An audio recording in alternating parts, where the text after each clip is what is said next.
आई, सदके कुर्बान हुई। सिपाही ने इधर उधर देखा। जब बीवी कहीं नजर न आई तो मां से पूछा। मां ने बताया कि कुएं पर पानी भरने गई हुई है।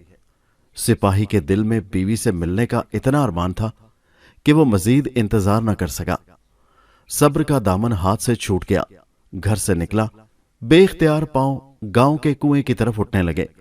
वहां पहुंचा तो आंखें खुली की खुली रह गई। क्या देखता है कि भरे भरे बदन वाली एक निहायत हसीनो जमील दराज कद औरत पानी भर रही है। सिपाही को तो पता था कि यह मेरी बीवी है, मगर औरत ना पहचान सकी कि वो उसका शौहर है। उनके बीच जो गुफ्तगू हुई वो ऐसे थी। सिपाही ने शायराना अंदाज में कहा, खूह ते पानी भरेंदी मुटियारे नी, घुट के पानी पिला बाकी ये नारे नी।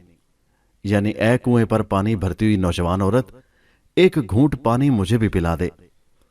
उस लड़की ने जवाब में कहा, अपना भरिया ना देवा सिपाही आवे, लज पई भर पी भुलिया राई आवे। यानी अपना भरा हुआ पानी मैं तुम्हें नहीं दे सकती है सिपाही, ये रस्सी पड़ी है, खुद भर के पानी पी लो ए भूले हुए मुसाफिर। सिपाही ने यह सुना तो कहने लगा, गड़ा देवा तेरा भन मुटियारे नी, लज दे करा टोटे चार बाकी ये नारे नी। यानी तेरा घड़ा तोड़ डालूं ए नौजवान औरत, रस्सी के चार टुकड़े कर दूं ए बाकी नार। औरत ने यह सुनकर कहा, गड़ा बचे कुमारां दा सिपाही आवे, लज टके दी डोर मैं तेरी महरम ना। यानी घड़ा तो कुम्हारों का टूटेगा है सिपाही, और लज तो टके की डोर है, मैं तेरी महरम नहीं, यानी मैं तुझे नहीं जानती। ये कहकर सिपाही की बीवी ने पानी से भरा हुआ घड़ा अपने सर पर रखा और मटक मटक कर चलती हुई अपने घर की तरफ रवाना हो गई। सिपाही भी पीछे पीछे हो लिया। जब वो घर पहुंची तो सास बहू में ये गुफ्तगू हुई। सास कहने लगी, सुबह वेले दी गई सुन नू अड़िए, आई आई शामा पा बोलिए नू अड़िए। यानी सुबह के वक्त से गई हुई ए बहू सुन, शाम हो गई है, अब आई है तू ए भोली बहू। बहू ये सुनकर कहने लगी, लम्मा चंबा घबरू सुन सा सड़िए, बैठा झगड़ा पा भोलिए सा सड़िए।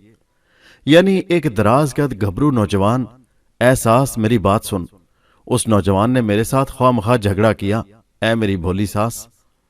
सास ने कहा, मेरा ते लगदा पुत्र सुन नू अड़िए, तेरा ते लगदा कोंत भोलिए नू अड़िए। यानी मेरा तो वो बेटा लगता है ए मेरी बहू सुन, तेरा तो वो खामंद लगता है ए भोली बहू। बर छन्ना दुध दा सुन नू अड़िए, जाके कूंत मंडा भोलिए नू अड़िए।